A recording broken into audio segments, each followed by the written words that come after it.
Inde waanan dhagee jechuudha.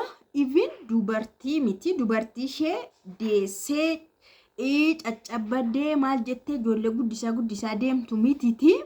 Manni jechuudha. Mannu waggaa muraasa booda maal ta'a? Hin dullooma. Mannu haaressuu barbaada jechuudha.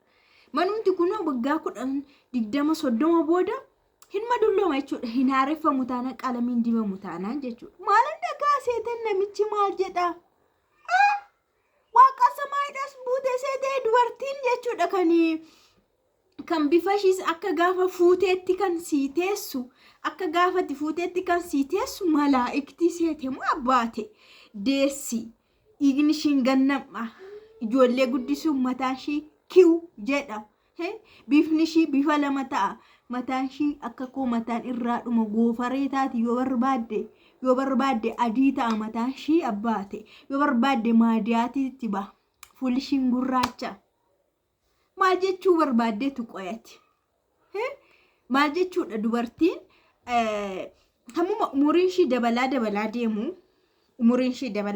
deemu hammuma immoo ijoollee guddisaa deemtu keessattuu immoo dubartiin kunuunsa hin qabne kunuunsa yeroon siniin jedhu waan fayyadamtu jechuudha waan dhiyeeffamuuf waan fayyadamtu gahaadhaan hin qabne rakkina faatti kan ijoollee guddistu baay'ee tokko bututti kun beekamaadha. Akkamitti akkas jedhama?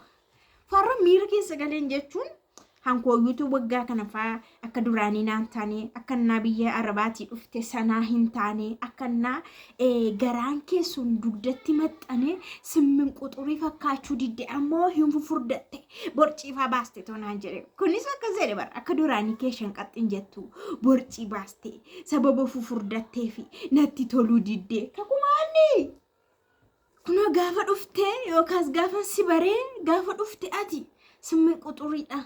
Bareedna kee addeenyi kee fuulli kee smuuziidha furdattee na rakkistu borcii baastee na rakkistu dabbaa baastee na rakkistu amma garuu akkas jijjiiramte too jedhee numtaan kooti waggaa 2-3 kana akkamitti how I know future isaa jechuudha ingiliffa keessa sinimaka how I understand dhiirri baay'ee rakkoodha dhugaa waaqa maal jedha seetaan namni tokko waanuma dhugaati kun dubartii tokko fuudhe waggaa muraasa waliin jiraatan waggoota muraasa waliin jiraatan gara waggaa 8-9 akkas jiraataniiru ijoolleen 2 deesseetti egaa dubartiin gaafa fuudhamtu bara jalqaba fuudhamtu ittuma toltee maal mataateetu garuu yeroo tokko deessu xiqqoo gadi akka duraa miti yeroo 2 deessu sinin jedheera keessattuu ikoonomii gadi bu'aa keessatti taanaan immoo baay'ee rakkisaadha jechuudha.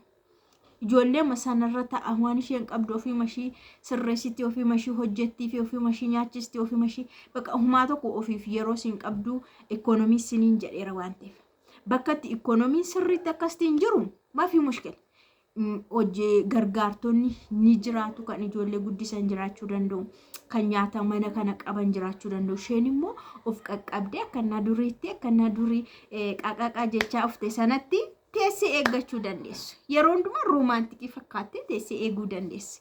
Because namoota isheedhaa hojjetan qabdi kaa ijoollee kan guddisuuf qabdi. Garuu immoo akkuma waliigalaatti Afrikaan kanaan hin beekamtu. Keessattuu Itoophiyaan immoo kanaan hin beekamtu.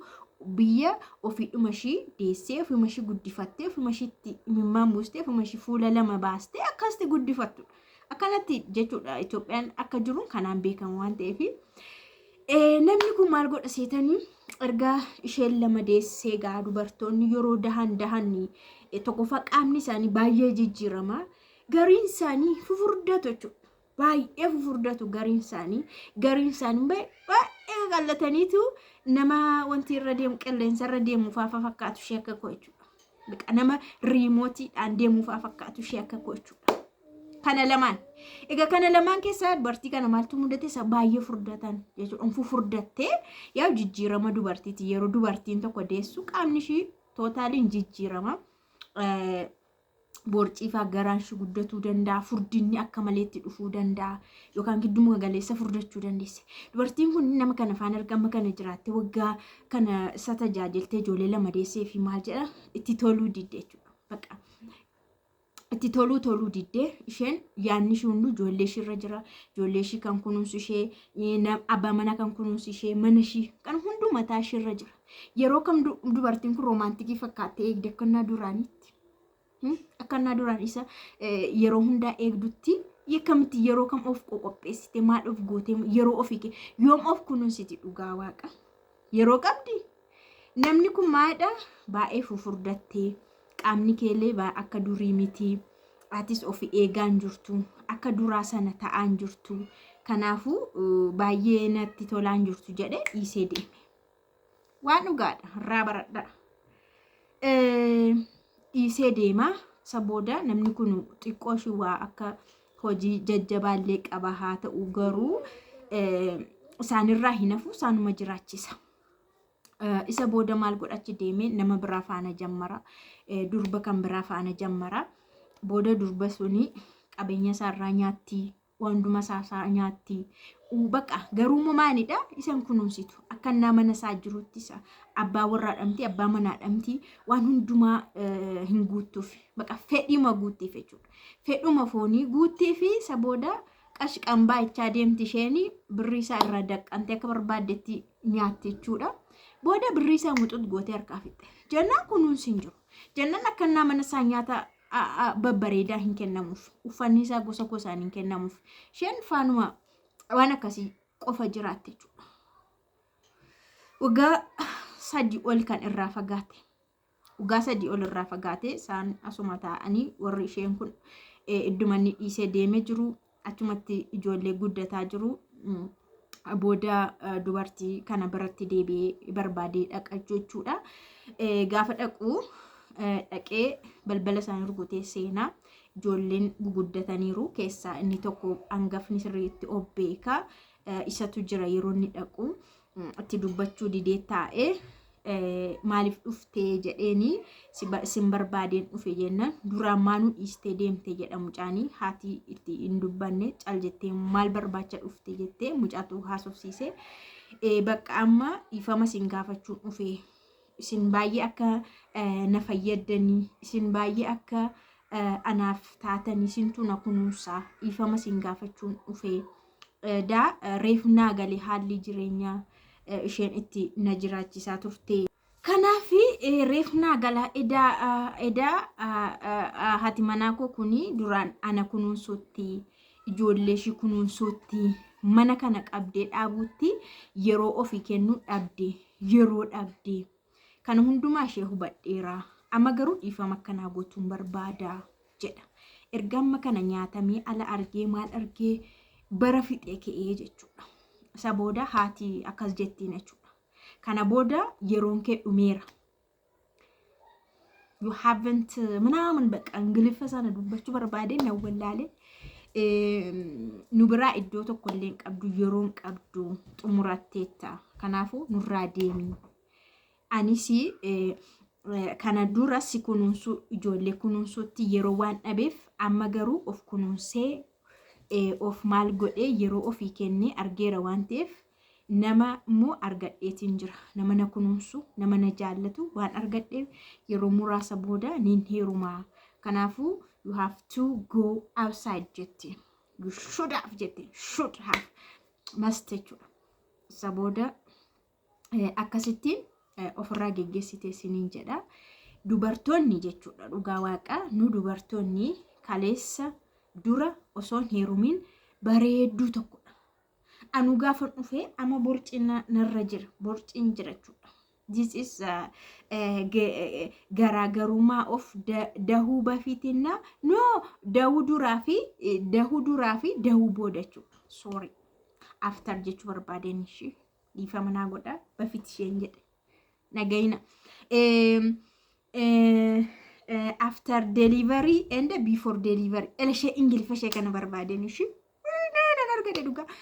Kanaafuu dur gaafa dhufee ani intalli garaan keetti gugdee ishee torban har'aa heerumtu fakkaattu qixxaa nyaattee jechuudha. Qixxaa madaamii nyaattee ishee torban har'aa heerumtu fakkaattee garaan dhuftee har'a garaan garichu guguddateera jechuudha. Because of delivery sinin jedheera. Gaafa lama dahamu immoo maaltu dhufuu danda'a? dabbaan guddaan achi ol gargalee xibbaa xibbii haasaa deemu ka gaalaatti deemu sun dhufuu danda'a. Maal jenna yeroo sana jijjiiramni dhufamoo dhufu walumaan jirran laallachuu yeroo sanattis. Kanaafuu dubartoonni akkas jechuudha. Garuu hamuma danda'amettu garuu dubartoonni dhiiruma isaa kunuunsanii ijoollee isaa kunuunsanii yeroo xiqqoo garuu ofii kennuu ni qabaatu jedhama.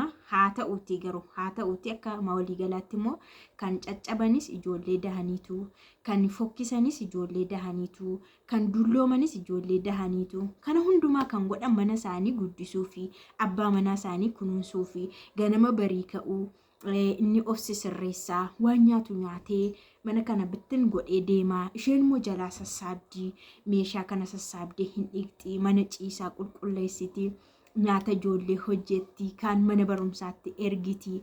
Amma yeroo isaan deebi'anii fettee immoo nyaata hojjetti, mana kana sirriitti kunuunsiti, abbaa warraan dhufaa isaafis hin qopheessiti. Akkanatu dhiyee galgalas itti dhufachu. Mee yeruma kam teessee of kuultee maal jettee romantic woman fakkaattee teessee eegdime shaamaa qabsiiste sinitti agarsiisu. Naa seenaa akkasiitu jira siniin jedha. Baay'ee tokko nama dhibaa. Dhiirri garuu yeroo hundumaa guyyaa guyyaatti waan haaraa akka barbaadu ni beekama jechuudha. Kun uumama isaati. Guyyaa guyyaatti waan haaraatu arge, waan haaraa tokkotu argate, waanuma haaraan tokkotu gaditti dhufe. Baqa haaraa yeroo guyyaa guyyaatti haaraa fakkaattee totti dhufte kun hawwiisas kun uumama isaati baay'ee. Garuu hin danda'amu.